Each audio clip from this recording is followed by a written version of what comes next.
ગુજરાતના લોકોની ખરીદ શક્તિ ભલે ઓડી કે BMW કારની હોય, પણ આજકાલ ગુજરાતીઓને ગરીબોની કસ્તુરી ગણાતી ડુંગળીના કારણે આંખે પાણી આવી રહ્યા છે.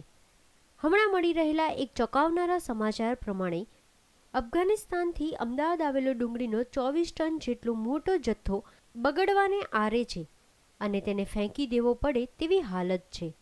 ये जो माल अफ़गानिस्तान से आया है 24 टन जैसा आया है, लेकिन इस माल में कोई क्वालिटी नहीं है. ये 2-3 दिनों में इतना डैमेज हो जाता है कि खाने लायक नहीं रहता है और इसकी डिमांड भी नहीं है, इतनी टेस्ट नहीं है.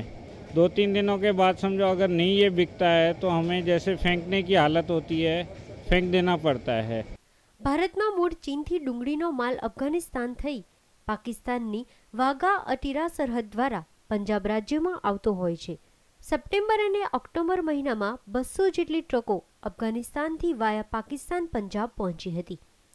જો કે આ ડુંગળીની ક્વોલિટી ખરાબ હોવાને કારણે પંજાબ, ચંદીગઢ અને દિલ્હીના વેપારીઓએ કેન્દ્ર સરકારને રજૂઆત કરી હતી અને માલ નહીં ખરીદવા વિશે જણાવ્યું હતું.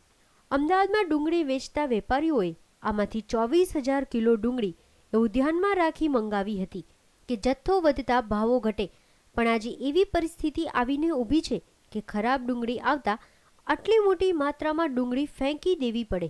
ये अफ़गानिस्तान से अभी माल मंगाया है, समझो कुछ 24-25 टन माल आया है, बट उसका जो अंदर उन्होंने जो केमिकल्स यूज़ किए और वो जो इंजेक्शन से उसको बड़ा किया है ना, तो यहाँ पे इंडिया के मार्केट्स में इसका बिल्कुल डिमांड नहीं है. वैसे नॉर्मली जो नासिक का प्याज आता है आज की तारीख में 60 और 70 रुपीज़ पर केजी बिक रहा है, बट ये जो इजिप्ट और अफ़गानिस्तान का प्याज आया है मैं समझ रहा हूँ 30 और 35 रुपए में भी कस्टमर्स को दे रहे हैं, तो कस्टमर्स लेने की नहीं करें क्योंकि टोटली वो डैमेज हो जा रहा है. पिछले एक हफ्ते से हमने मंगाया हुआ है, मैं नहीं समझता हूँ हार्डली हमने कुछ 100 बैग्स भी यहाँ पे सोल्ड आउट किए होंगे.